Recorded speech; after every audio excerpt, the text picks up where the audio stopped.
वाक्य शुद्धि। हम लोग वाक्य विश्लेषण में वाक्य के प्रकार, वाक्य के अंग और वाक्य के तत्व, ये सारी चीजें कर चुके हैं। आज हम देखेंगे कुछ नियम, जो हमारे नियम बताएंगे कि वाक्य बनाते समय हमें किन किन चीजों की सावधानी रखनी है। ठीक है, उसी को हम वाक्य शुद्धि के अंदर रखेंगे। बात पता चल गई? चलो अब शुरू करेंगे हम आगे। सबसे पहला पॉइंट, इसमें हम कुछ पॉइंट बनाते हुए चलते हैं आगे। सबसे पहला पॉइंट हमारे सामने दिया हुआ है यहाँ पर, पद संबंधित सावधानी। ठीक है, पद संबंधित सावधानी हमें कैसे रखनी है जब हम किसी वाक्य को बना रहे हैं, तो उस वाक्य में हमें ये ध्यान प्रकार से है उसके बारे में। तो पहला पॉइंट हमारा कह रहा है कि यदि वाक्य में कर्ता कारक चिन्ह रहित हो, चिन्ह रहित का मतलब है बिना कारक चिन्ह के, ठीक है, तो उस वाक्य की क्रिया कर्ता के अनुसार होती है। ये क्या कह रहा है? वाक्य को समझने के लिए वाक्य प्रयोग करते हैं, फिर इसे समझने की कोशिश करेंगे। चलो, वाक्य कह रहा है, पहला वाक्य हम लिखेंगे, जैसे हमने कहा सुरेश पत्र लिखता है। सुरेश पत्र लिखता है। आपस में बात मत करो बच्चा। सुरेश पत्र लिखता है। दूसरा वाक्य, मुझे एक बात याद आई, अभी मैंने बोला कि आपस में बात मत करो बच्चा, मुझे ऑनलाइन में किसी ने कमेंट लिखा कि मैम आप बच्चा क्यों बोलती हो, हम इतने छोटे हैं क्या? मैं पता है इसलिए बोलती हूँ बच्चा, मेरे बच्चा, कि ताकि आप में और मुझ में जो एक भावना, आपको कोई गलतफहमी ना हो। ठीक है, तो आपको लगे कि मैम तो एक माँ के जैसे, एक बड़ी बहन के जैसे हमसे व्यवहार करती हैं, तो आपके मन में शुद्धता बनी रहे, पवित्रता बनी रहे, इसलिए बोलती हूँ बच्चा। ठीक है, मुझे कल ही देख रही थी मैं, याद आया कि मैम बच्चा क्यों बोलती हो। मेरी हद है यार, मतलब हर चीज से प्रॉब्लम है। आगे देखो, अब दूसरा, सूर्य अपनी रोशनी से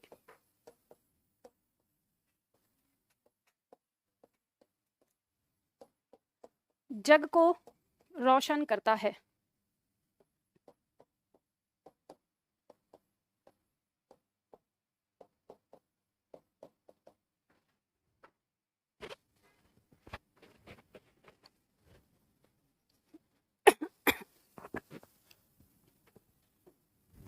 एक वाक्य और लिखो, नेताजी की पत्नी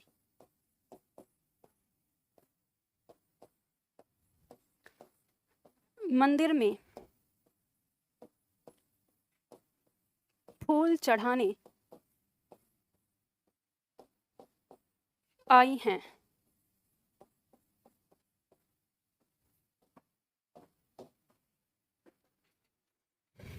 तीन वाक्य लिखा हमने। सुरेश पत्र लिखता है, सूर्य अपनी रोशनी से जग को रोशन करता है, नेताजी की पत्नी मंदिर में फूल चढ़ाने आई हैं। देखो ध्यान रखिए, आप आज तक ना वाक्य लिखते आए हैं, क्या दिक्कत हुई पवन? हाँ,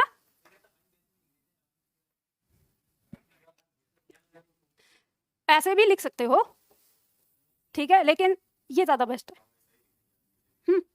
कोई दिक्कत नहीं है, कोई दिक्कत नहीं है, उसे करेक्ट करने की जरूरत नहीं है, आपको जैसा चाहे वैसे लिखते हैं। ठीक है, पर मैं ये कहती हूँ जो आप बोलते हो वो लिखो।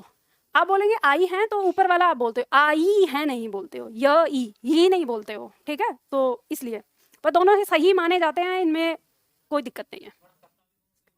हाँ जी, करता, हाँ, अरे ये करता है, वो करता है, वो जल्दी राह बोलता है। ऐसा आपको लगता है, ठीक है, वो करता होता है, ये करता है। ठीक है, अब आप इसमें पॉज नहीं ले रहे हो, ये आपकी गलती है। ये है करता है, ठीक है, करता, और वो करता है, जल्दी राह बोलेगा, तो दोनों में अंतर होता है। अब बोलने में गलती करोगे तो दिक्कत है। देखो आप ध्यान दो, यहाँ पे सामने आप लिख लिया आप लोगों ने, इधर आ जाओ। यहाँ तीन वाक्य आपने लिखे हैं। अभी तक आप वाक्यों को कई बार बनाते आए हैं, और एक ही वाक्य के अंदर ना आप बहुत सारी चीजें देखते आ रहे हैं। आज हम यहाँ पर देखने वाले हैं, हम वाक्य की अशुद्धि के बारे में बात कर रहे हैं, और हमारा जो पहला पॉइंट है वो क्या कर रहा है?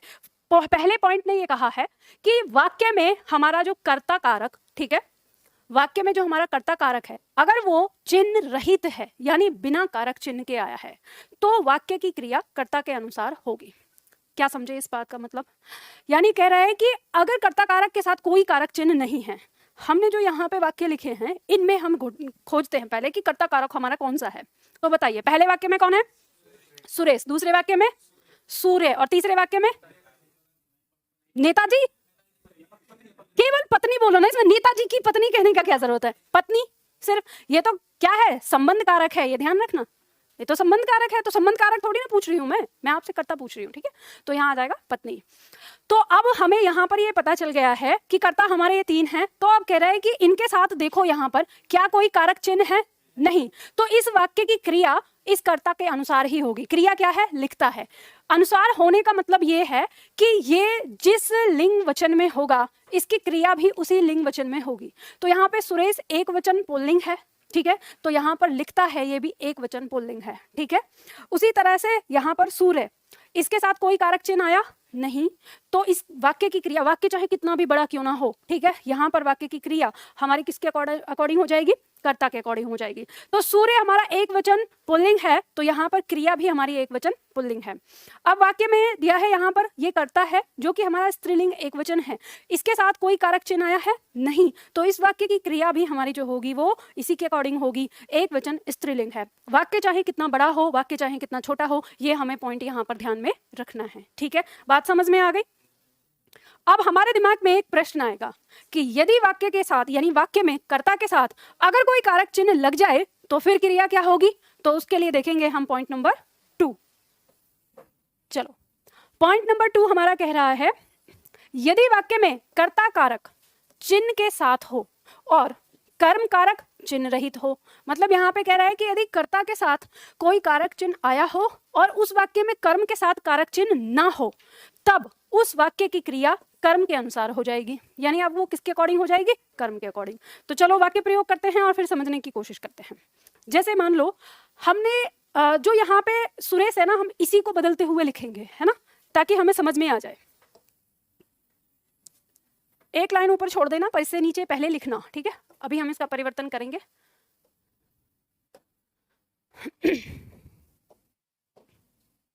जैसे वाक्य लिखते हैं हम,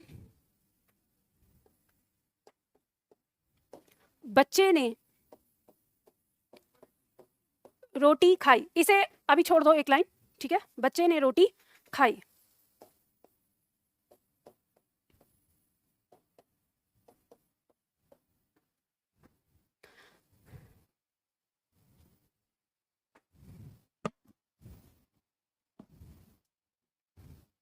दूसरा वाक्य, नानी ने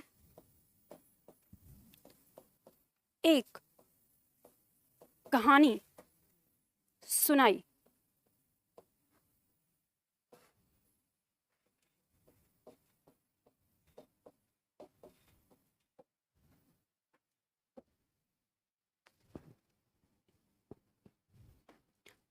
लिख लिया दोनों वाक्य। अब देखो हम पहले इसको ही देखेंगे। लिख लिया ये, ठीक है? दोनों में से मैंने दो इसलिए लिखा, दोनों में से कोई सा भी लिखेंगे आप, ठीक है? अब हमारा जो पॉइंट नंबर 2 है, पॉइंट नंबर 2 ने हमें कहा है कि यदि वाक्य में कर्ता कारक के साथ चिन्ह हो और कर्म के साथ कोई चिन्ह ना हो, तो हम देखेंगे इस वाक्य में कर्ता क्या है? बच्चे। बच्चे के साथ कारक चिन्ह नहीं लगा है, और इस वाक्य का कर्म क्या है? रोटी, और रोटी के साथ कोई कारक चिन्ह नहीं लगा है। तो अब ये जो क्रिया है, ठीक है, ये क्रिया किसके अकॉर्डिंग हो जाएगी? ये कर्म के अकॉर्डिंग हो जाएगी। रोटी यहाँ पे क्या है? कर्म। यानी कर्म जिस लिंग वचन में है, क्रिया भी उसी लिंग वचन में हो जाएगी। तो यहाँ पे रोटी एक वचन स्त्रीलिंग है, तो खाई ये भी क्या हो गया? एक वचन स्त्रीलिंग हो गया। अब हम यहाँ देख रहे हैं ऊपर जो मैंने वाक्य आपको यहाँ पे छोड़ के रखा है, हमने देखा था कि जब कारक चिन्ह, मतलब हमारा जो कर्ता कारक है, इसके साथ कोई कारक चिन्ह नहीं आया, तो क्रिया हमारी किसके अकॉर्डिंग थी? कर्ता के अकॉर्डिंग थी। अभी हम यहाँ पे इसी वाक्य को बदलने की कोशिश करते हैं। सुरेश के साथ हम ने कारक चिन्ह लगाते हैं, ठीक है? और अब ने कारक चिन्ह लगाएंगे तो क्रिया का काल परिवर्तित होता है, क्योंकि हम ये जानते हैं कि ने कारक चिन्ह लगाने पर क्रिया ना बीते हुए समय में चली जाती है, तो हमें क्रिया उसी तरह से करेक्ट करनी पड़ेगी। तो सुरेश ने पत्र लिखा है, ये कर सकते हैं, या लिखा था, या कुछ भी, ठीक है? लिखा है ये कर देते हैं, ज्यादा ना दूर नहीं लेके जाते हैं, नजदीक रखते हैं। तो अब हम यहाँ पर देख रहे हैं कि यहाँ पे हमारा जो ये क्रिया है ये किसके अकॉर्डिंग हो गई? पत्र के अकॉर्डिंग हो गई। लेकिन क्योंकि पत्र भी हमारा एक वचन पुल्लिंग है और सुरेश भी हमारा एक वचन पुल्लिंग है, तो हमें क्रिया में हुए अंतर से पता नहीं चला। अगर हम यहाँ पर ये करें कि हम पत्र के स्थान पर, यानी कर्म में पत्र के स्थान पर कोई ऐसा शब्द लें जो स्त्रीलिंग है। तो मान लो हमने कहानी ले लिया, तो ये क्या हो जाएगा, सुरेश ने कहानी लिखी है, ठीक है, यानी अब लिखा है नहीं होगा। तो अंतर आप समझ पा रहे हैं कि किस तरह से कारक चिन्ह का अंतर आएगा। तो हम यहाँ पर देख लेंगे कि सुरेश ने कहानी लिखी है, ठीक है, तो इस तरह कर्म के अनुसार हो जाएगा, ठीक है, बात समझ में आ गई। अब ये बताइए किसी को इसमें कोई दिक्कत आ रही है? दूसरा, नानी ने एक कहानी सुनाई। अच्छा, हम यहाँ पे कुछ और चेंज कर देते हैं, ठीक है, कहानी हमें ऊपर समझ में आ गया। यहाँ कोई ऐसा शब्द लेके आओ जो पुल्लिंग बने, बताओ। अरे खाना खाया नहीं, सुनाने में ही है आपके पास कोई पुल्लिंग? लोरी भी स्त्रीलिंग हो जाएगी। गाना, ठीक है, तो गाना हो जाएगा ना, गाना पुल्लिंग। तो नानी ने गाना क्या हो जाएगा, सुनाई कि सुनाया? सुनाया। तो आप समझ पा रहे हैं कि अगर हम यहाँ पे कर्म का लिंग वचन कुछ भी चेंज करते हैं तो हमारी क्रिया जो है उसके अकॉर्डिंग होती है। तो हम यहाँ पर क्या समझ रहे हैं, हमने पहला पॉइंट और दूसरा पॉइंट जो हमने समझा है, उस पहले दूसरे पॉइंट में हमने वाक्य शुद्धिकरण का ये पॉइंट समझा है कि अगर कारक यानी कर्ता कारक के साथ कारक चिन्ह नहीं होता है तो क्रिया किसके अकॉर्डिंग हो जाएगी, कर्ता के अकॉर्डिंग। अगर वाक्य में कर्ता के साथ कोई कारक चिन्ह आ जाता है और वाक्य में कर्म आया हो और कर्म के साथ कोई कारक चिन्ह ना हो तो फिर हमारी क्रिया कर्म के अनुसार हो जाती है। अब दिमाग में फिर से प्रश्न आएगा, अगर कर्म के साथ भी कारक चिन्ह आ गया तो, ठीक है, तो उसके लिए देखेंगे पॉइंट नंबर 3। हाँ, उतारने की जरूरत है, पहले से लिखा हुआ है ना आपका। हाँ, तो वो लिखा है रहने दो ना, ये तो मैंने आपको तत्कालिक समझने पे ज्यादा ध्यान दिया करो, उतारने पे नहीं, ठीक है। चलो पॉइंट नंबर 3 क्या कहता है, तो अब हमें ये पता चल गया कि तीसरा पॉइंट ये कह रहा है, हमारे दिमाग में डाउट ये आया है कि अगर कर्ता कारक के साथ भी कारक चिन्ह हो और कर्म कारक के साथ भी कारक चिन्ह हो तो क्रिया क्या होगी। तो वाक्य कहता है पॉइंट, वाक्य में कर्ता और कर्म दोनों कारक चिन्ह सहित हो, यानी उनके साथ कारक चिन्ह आया हो, तो उस वाक्य की क्रिया हमेशा एक वचन पुल्लिंग अन्य पुरुष की होगी। फोकस कर लीजिए इसे, इसका मतलब है स्वतंत्र होगी, ठीक है, इसका मतलब हो गया क्रिया स्वतंत्र हो जाएगी। और स्वतंत्र क्रिया एक वचन की होती है, पुल्लिंग होती है और अन्य पुरुष की होती है। ये आपकी परीक्षा में प्रश्न में पूछा गया है कि स्वतंत्र क्रिया एक वचन पुल्लिंग अन्य पुरुष होती है, ठीक है, तो ये आपको ध्यान रखना है, इसे याद रखना है इस बात को। तो यहाँ हमें पता चल गया कि अगर हमारे वाक्य में कर्ता और कर्म दोनों के साथ कारक चिन्ह लगा हुआ होगा तो हमारी उस वाक्य की क्रिया क्या हो जाएगी, स्वतंत्र हो जाएगी, हम ये कह सकते हैं, ठीक है, यानी उस वाक्य की क्रिया एक वचन पुल्लिंग अन्य पुरुष की होगी। चलो वाक्य प्रयोग कर लेंगे इसमें, तो लिख के देख लेंगे। जैसे हमने वाक्य लिखा, सीमा ने अपनी सहेली को बुलाया।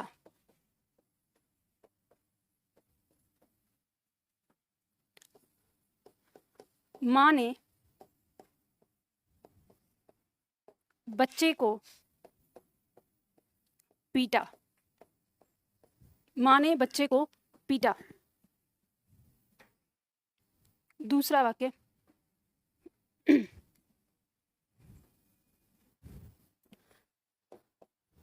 माली ने बाग में से फूल को तोड़ लिया।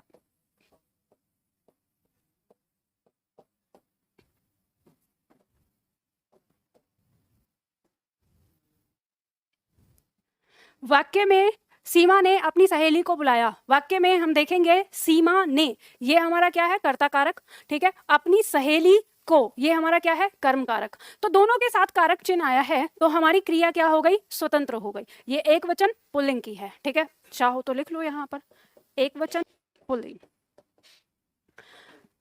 माँ ने वाक्य का कर्ता, बच्चे को वाक्य का कर्म, दोनों के साथ कारक चिन्ह आया तो पीटा, यहाँ पर क्या आ गई क्रिया, एक वचन पुल्लिंग।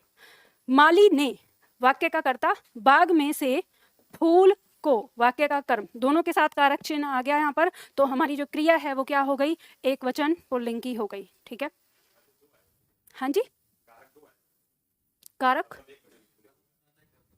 और क्या पढ़ा है हमने वाक्य में, देखो पॉइंट जो हमने यहाँ पे देखा है, इसने तीसरा जो पॉइंट है हमारा, इसने क्या कहा है, यदि वाक्य में कर्ता और कर्म दोनों कारक चिन्ह सहित हो, ठीक है, तो दोनों के साथ कारक चिन्ह आएंगे तभी तो हमारी क्रिया स्वतंत्र होगी। बात समझ में आई? अब देखो, अगर मान लो आपको इसमें ये देखना है कि परिवर्तन होता है या नहीं, तो किसी भी पद के साथ कारक चिन्ह हटाकर और देख लो क्रिया पर असर पड़ता है या नहीं पड़ता। जैसे मान लो सीमा है, सीमा के साथ ने कारक चिन्ह हटा के वाक्य बनाने की कोशिश करो, तो कैसे बनाओगे? सीमा अपनी सहेली को बुलाती है, तो क्रिया क्या हो गई, एकदम सीमा के अकॉर्डिंग हो गई, ठीक है। या ऐसे हो, सीमा ने अपनी सहेली बुलाई, तो वहां पर फिर सहेली के अकॉर्डिंग हो गया, ठीक है। तो अब सहेली भी स्त्रीलिंग है, सीमा भी स्त्रीलिंग है। ऐसे ही माँ ने बच्चे को पीटा, इसको चेंज करके दो, माँ बच्चे को, अगर ने हटा दिया तो पीटती है हो जाएगा, ठीक है। तो यहाँ पे हमें पता चल गया कि फिर क्रिया किसके अकॉर्डिंग हो जाएगी, माँ के अकॉर्डिंग हो जाएगी। तो बात समझ में आई आप लोगों को? चलो अब आगे बढ़ते हैं। तो ये तीनों पॉइंट समझ में आ गए। पॉइंट नंबर 4, पॉइंट नंबर 4 है, स्टार डाल लीजिए, आपकी परीक्षा में यहाँ से काफी प्रश्न आता है, महत्वपूर्ण पॉइंट है। कह रहा है यदि वाक्य में दो भिन्न लिंग के कर्ता संयोजक शब्द, अब संयोजक शब्द क्या है, संयोजक शब्द में 4 शब्द याद रख लो, और, तथा, एवं, व, जब संयोजक की बात आई, ठीक है। तो कह रहा है संयोजक शब्द, इसकी जगह समुच्चय बोधक भी लिख सकता था वो, ठीक है, तो आपको पता है यहाँ पर। तो यहाँ कह रहा है संयोजक शब्द कौन से, और, एवं, तथा, व से रहित हो या सहित हो। रहित मतलब चाहे ना लगे हों, और सहित मतलब चाहे लगे हों, तो उस वाक्य की क्रिया बहुवचन एवं लिंग पुल्लिंग होगा। वो समुच्चय बोधक के अंदर आएगा, तभी तो हम ये कह रहे हैं। मान लो कि अभी ब्रैकेट में आपको लिखकर दिए हुए हैं ना, अगर वो कह देता समुच्चय बोधक शब्द और ब्रैकेट में लिख देता और, एवं, तथा, वह, तो आप उससे समझ जाते कि समुच्चय बोधक के संयोजक शब्द की बात कर रहा है। और अगर हम जैसे संयोजक शब्द लिख दे रहे हैं, हम ब्रैकेट में और, तथा, एवं ना लिखे ना, तो आपको उससे भी पता चल जाएगा कि हम और, तथा, एवं, वह की बात कर रहे हैं। पर मुझे पता है मेरे स्टूडेंट की हालत, इसलिए मैंने संयोजक के साथ लिख दिया है वहां पे कि कैसे है ना, याद करने, बार बार खोजेंगे अब ये संयोजक कौन सा शब्द आ गया, तो इसलिए ब्रैकेट में लिख दिया है मैंने, है ना। चलो अब जो इसने वाक्य ने जो कुछ भी कहा है वो हमें समझ नहीं आया कि ये कहना क्या चाहता है। वाक्य प्रयोग करते हैं और समझने की कोशिश करते हैं। चलो यहाँ पे पॉइंट कह रहा है, वाक्य लिखेंगे हम, भाई और बहन एक साथ स्कूल जाते हैं।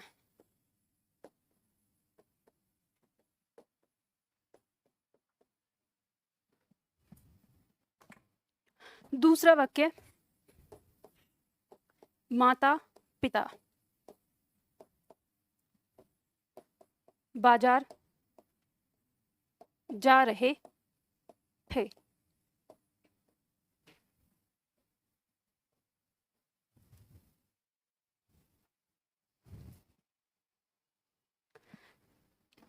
एक वाक्य और लिख लो नीचे,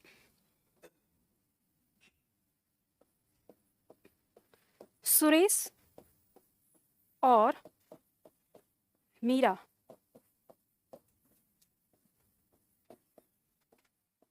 ऑफिस से लौट रही हैं।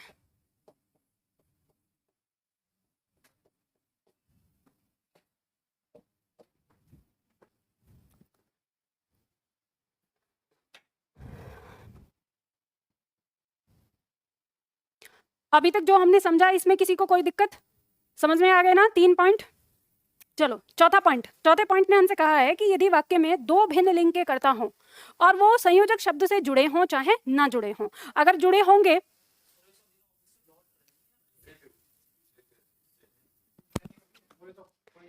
पहले सुन लो मेरी बात, या जिज्ञासा बाद में ही पैदा करना, या बाद में बता लेना कि मैंने गलत लिख दिया है। पहले सुन लो, समझ लो। मैंने कहा अभी वाक्य आपको पढ़ने के बाद कुछ समझ में आया नहीं, उदाहरण से समझ में आएगा, तो पहले सुन लो, ठीक है। तो पॉइंट पे देखो, जो आपका पॉइंट दिया हुआ है किताब में, आपकी नोटबुक में, क्या कह रहा है? पॉइंट नंबर 4, पॉइंट नंबर 4 कह रहा है कि यदि वाक्य में दो भिन्न लिंग, सबसे पहले दो भिन्न लिंग का मतलब बताओ मुझे।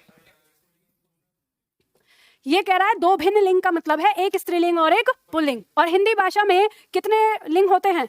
दो होते हैं, तो जब भी ये कह दे कि यदि भिन्न लिंग, अगर सिर्फ ये बोल दिया कि यदि भिन्न लिंग के दो कर्ता, ठीक है, तो दो कर्ता का मतलब हो गया एक स्त्रीलिंग है और एक पुल्लिंग है। तो अपनी जो हाइलाइटर है उससे इसको हाईलाइट करो ताकि आपको पता रहे कि हम दो कर्ता की बात कर रहे हैं जिनमें से एक स्त्रीलिंग है और एक पुल्लिंग है।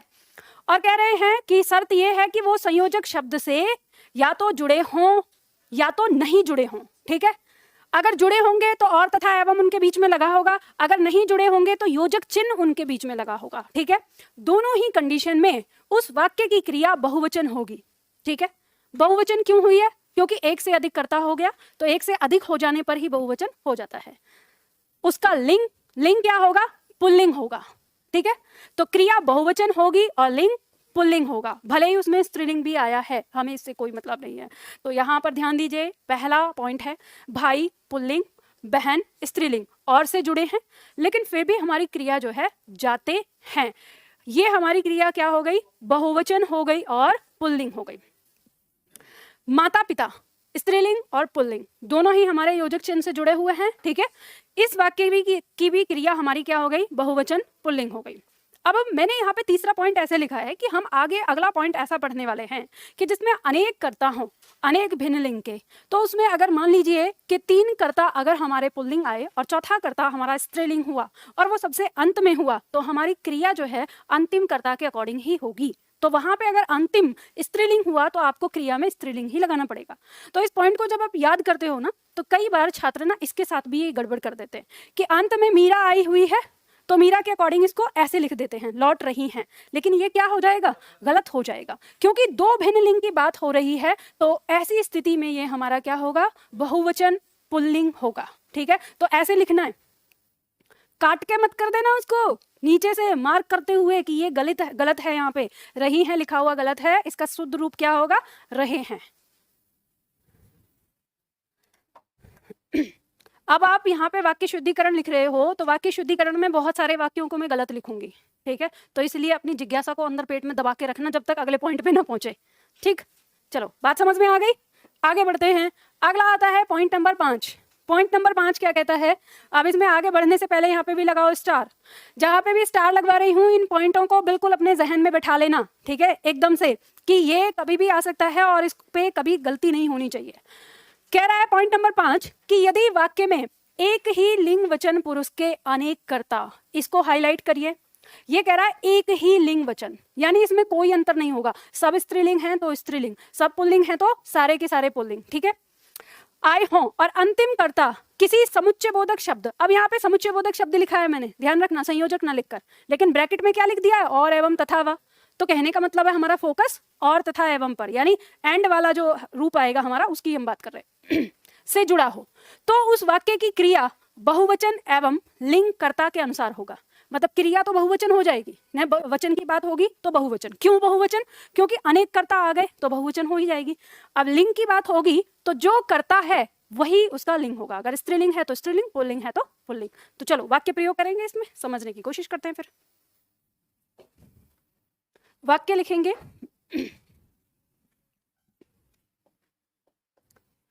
राजू, दीपक और सोनू। राजू, दीपक और सोनू।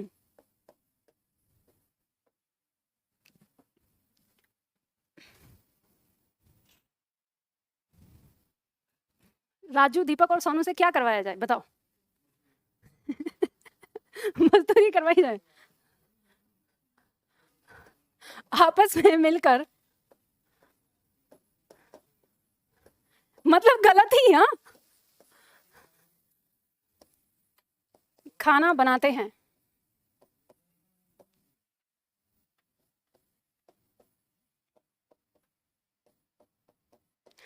कितने छात्रों को खाना बनाना आता है?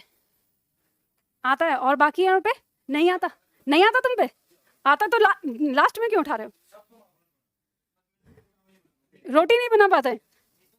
सीखना चाहिए, आने वाले ना भविष्य के लिए ज्यादा जरूरी है, बीवी को खुश रखने के लिए, है ना, बीवी को खुद खुश रखने के लिए, है? चलो देखो आगे, देखो यहाँ पे वाक्य लिखा है हमने, पहला वाक्य, एक वाक्य और लिखो। सीमा, दीपा और मीरा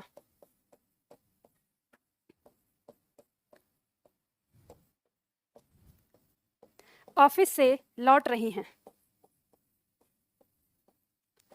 रहे हैं कर दें?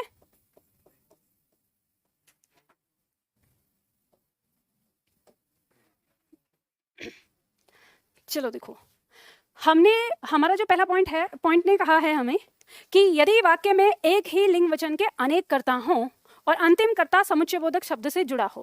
देखो, हम समुच्चयबोधक शब्द की पहचान क्यों कर रहे हैं?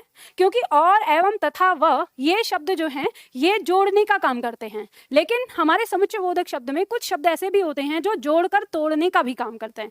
तो जब जोड़कर तोड़ने का काम करते हैं तो उनकी क्रिया पर प्रभाव पड़ता है, ठीक है, उस शब्द का। तो इसीलिए हम यहाँ पर लिख रहे हैं, फोकस कर रहे हैं हम यहाँ पर कि अंतिम कर्ता जो है वो हमारा जुड़ा किससे होना चाहिए? और, तथा, एवं से, ठीक है। वही उसको क्या बनाता है? बहुवचन बनाता है। तो ऐसे में हमारी जो क्रिया का वचन होगा वो तो बहुवचन होगा, लेकिन लिंग कर्ता के अकॉर्डिंग होगा, कर्ता जो होगा वही होगा। तो हमने यहाँ पर देखा कि यहाँ हमारे सामने राजू, दीपक और सोनू, तो ये अनेक कर्ता हो गए। अब अनेक कर्ता हो गए तो बहुवचन हो गए, तो हमारी जो क्रिया है बहुवचन हो गई।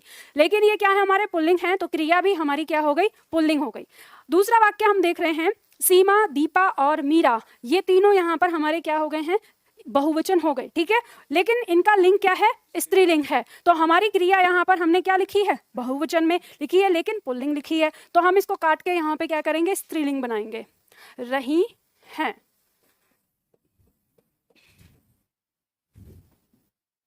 ठीक है।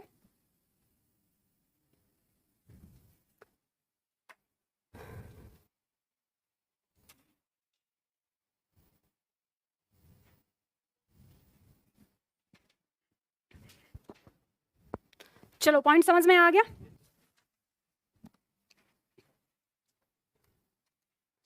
आगे बढ़ते हैं। Point number 6। पॉइंट नंबर 6 हमारा क्या कह रहा है? यदि वाक्य में भिन्न लिंग वचन पुरुष के अनेक कर्ता, हाईलाइट करना है। अब ये कह रहा है भिन्न, भिन्न लिंग है और भिन्न ही वचन है, यानी एक वचन से अधिक हो सकते हैं, ठीक है। और वो और अंतिम कर्ता किसी समुच्चयबोधक शब्द, अब समुच्चयबोधक शब्द में और, एवं, तथा, वह ही से जुड़े हों तो उस वाक्य की क्रिया वचन में तो बहुवचन होगी क्योंकि अनेक कर्ता हो गए, लेकिन उसका लिंग अंतिम कर्ता के अनुसार होगा। मोस्ट इंपॉर्टेंट है, डबल स्टार लगा लो इस पे।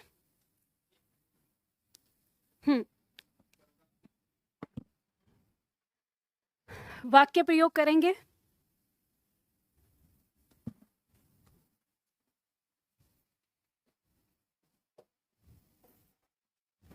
लिखो, एक पुरुष, 3 बच्चे और एक महिला।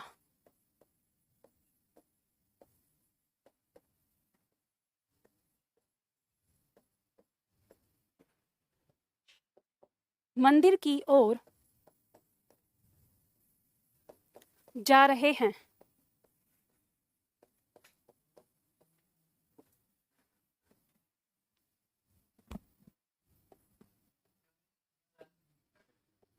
आगे वाक्य लिखो,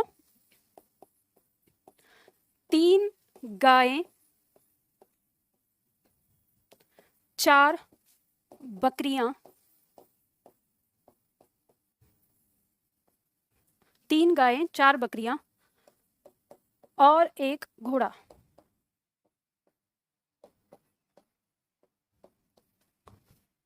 मैदान में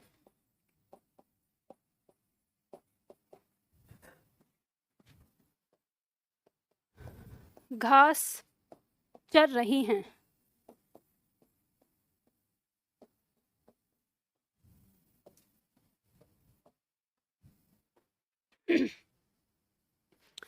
एक पुरुष, 3 बच्चे और एक महिला मंदिर की ओर जा रहे हैं।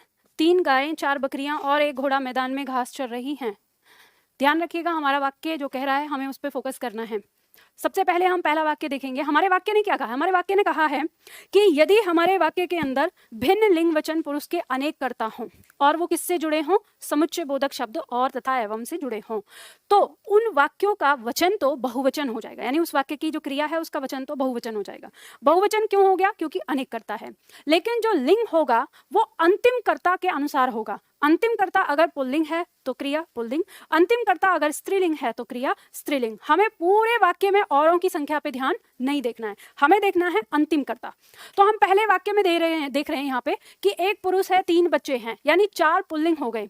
लेकिन हमें इस बात से कोई फर्क नहीं पड़ता, हमारा अंतिम कर्ता जो है और के बाद वो क्या है? स्त्रीलिंग है। ठीक है, तो इसलिए हमारी जो वाक्य की क्रिया है वो बहुवचन तो होगी, लेकिन उसका जो लिंग होगा वो स्त्रीलिंग होगा। भले ही हमको अटपटा लगे, लेकिन आपको इसे पचाना पड़ेगा। आप वाक्य में ऐसे ही बोलते हैं जैसे मैंने लिखा है, ठीक है, बोलते समय हम इसका प्रयोग ऐसे ही करते हैं, लेकिन हमें परीक्षा के लिए इसको अब ये ध्यान में रखना पड़ेगा। दूसरा वाक्य हमने लिया, 3 गाय 4 बकरियां, यहाँ पे हमारे 7 जो है स्त्रीलिंग हो गए, लेकिन अंतिम कर्ता हमारा क्या है? पुल्लिंग है। तो अंतिम कर्ता जब हमारा पुल्लिंग आ गया तो जो हमारी क्रिया है वो स्त्रीलिंग नहीं होगी, वो क्या होगा? पुल्लिंग। ठीक है, तो रहे हैं हो जाएगा। बात समझ में आ जाएगी ना? यहाँ पे मैं आपको वाक्य शुद्धिकरण को, यहाँ वाक्य में अशुद्धि देकर उसका शुद्ध रूप करवा रही हूँ, ताकि परीक्षा में आपको ये पहचानना आसान हो कि हमको क्या करना है। ठीक है, तो इस पॉइंट को याद रखना। बात समझ में आ गई? अगला पॉइंट आता है हमारा पॉइंट नंबर 7।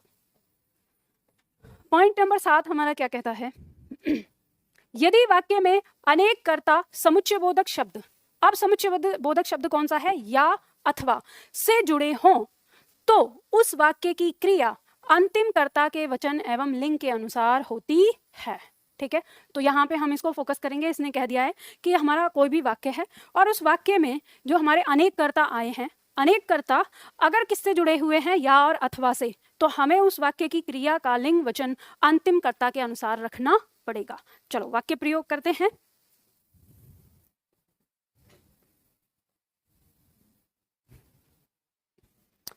वाक्य प्रयोग करेंगे जैसे, ये लड़के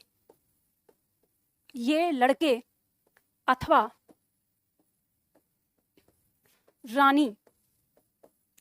रानी इस नृत्य को जानते हैं।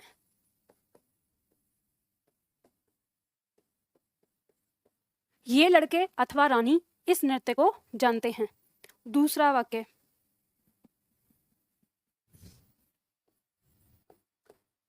मेरे साथ सीमा अथवा विजय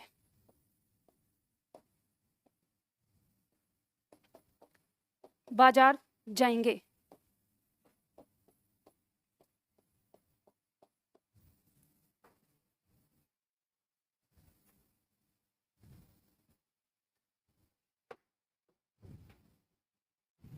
एक और वाक्य लिख लो, मीरा अथवा रोहन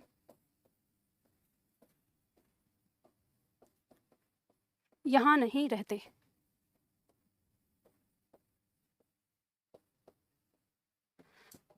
अब ये आपके तीनों वाक्य अशुद्ध हैं। अब अपने वाक्य के अकॉर्डिंग जो आपको नियम बताया गया है, उस नियम के अकॉर्डिंग इन वाक्यों को शुद्ध करो। पहला वाक्य है, ये लड़के अथवा रानी इस नृत्य को जानते हैं। हम अगर अपने आम बोलचाल में जब वाक्यों को बोलते हैं तो हम ऐसे ही बोलते हैं, लेकिन ध्यान रखिएगा कि यहाँ पर ना अथवा शब्द आ गया है और हमारा नियम कह रहा है कि अथवा के बाद जो कर्ता होगा ना, उसी के अकॉर्डिंग वचन होगा, उसी के अकॉर्डिंग क्रिया का लिंग रहेगा। ठीक है, तो यहाँ पे अथवा के बाद रानी। तो जब भी कभी आपके सामने ऐसा वाक्य आ जाए ना, तो आपको हमेशा याद रखना है कि अथवा से पहले वाला टुकड़ा ना उसको बिल्कुल ही भूल जाना। आपको जो फोकस करना है वो उसके बाद वाला। तो यहाँ पे हम कह रहे हैं कि अथवा के बाद क्या है? रानी इस नृत्य को जानते हैं। तो ये तो वाक्य गलत हो गया, तो फिर हम कैसे लिखेंगे? रानी इस नृत्य को जानती है। ठीक है, तो ये यहाँ पे गलत हो गया, तो क्या हो जाएगा? जानती है। तो ये सही होगा। तो हमें यहाँ पर ये ध्यान देना है कि ये लड़के, वहां पे कुछ लड़के होंगे, ठीक है, या तो ये लड़के या तो फिर रानी। ठीक है, तो हमने ये लड़के को पहले प्रयोग किया। अगर हम ऐसे कर दें कि रानी अथवा ये लड़के, तो ये लड़के हमने कह दिया, तो फिर क्या हो जाएगा? जानते हैं। तो तब आपका ये वाक्य सही होगा। तो आपको ये ध्यान रखना है कि अथवा के बाद जो हमारा कर्ता रहेगा उसके अकॉर्डिंग क्रिया होगी।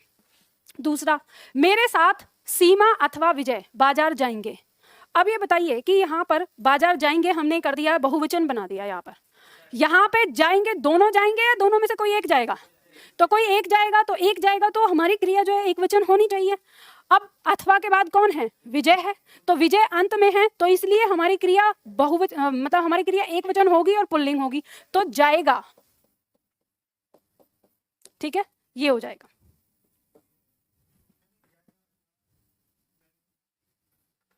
हाँ, वो लिख सकते हैं ऐसे, ऐसे लिख सकते हैं, मत लिखा करो ऐसे। आप जाइएगा बोलते हो कि जाएगा बोलते हो? अब बोलते क्या हो? आप पढ़ रहे हो ऊपर वाला, तो फिर नीचे वाला क्यों लिख रहे हो? जाइएगा बोल रहे हो कि जाएगा बोल रहे हो? बताओ बताओ बताओ। लिखने की बात नहीं है, आप बोलते क्या हो? ऊपर वाला बोलते हो ना, तो फिर लिखते क्यों नीचे वाला? मैंने आपको वर्तनी में समझाया तो था वहां पे कि आपको आदत ऐसी पड़ी हुई है, लेकिन अपने सुधार लो ऐसे। ठीक है, स्त्रीलिंग के साथ भले ही आप ये का प्रयोग कर दो, ठीक है, उसके लिए मैं आप लोगों को छूट देती हूँ। अरे मैंने सारा ही मिटो दिया। जैसे आप ई का प्रयोग करते हो, ई की बजाय भले ही आप ई का कर लो, एक बार को चलेगा, लेकिन पुल्लिंग में मत करो। ठीक है, पुल्लिंग के साथ मत करो। अब देखो दूसरा, मीरा अथवा रोहन यहाँ नहीं रहते। अब दोनों में से किसी एक का बात है, अथवा के बाद रोहन यहाँ नहीं रहते या रहता? रहता। और पेपर में कैसे पूछेगा? है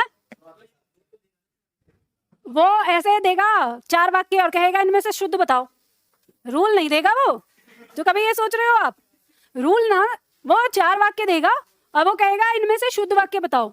अब ये आपको अपने दिमाग में याद करना होगा कि कौन सा रूल लागू हो रहा है यहाँ पे, जो वाक्य है इसमें क्या अशुद्धि हो रही है। जैसे ये 3 वाक्य हैं आपके ऐसे ही सामने रखे होंगे अशुद्ध रूप में, आपको नियम याद रख के उनको शुद्ध करते जाना है और उस तरह से हटाना होगा। अब पूछेगा कि शुद्ध बताओ, पूछेगा अशुद्ध बताओ। ठीक है, तो ऐसे आएगा। चलो देखो, हम लोगों ने यहाँ पे 7 नियम पढ़े। अब मुझे बताओ कि आगे अगला नियम पढ़ने की हिम्मत रखते हो या अभी यही बहुत है? कौन ना कौन कह रहा है? देखो,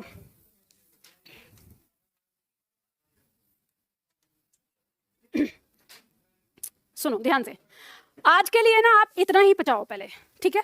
बाकी अब दोहराओ जरा एक बार क्या क्या पढ़ा है, आंख बंद करके। सबसे पहला नियम क्या पढ़ा?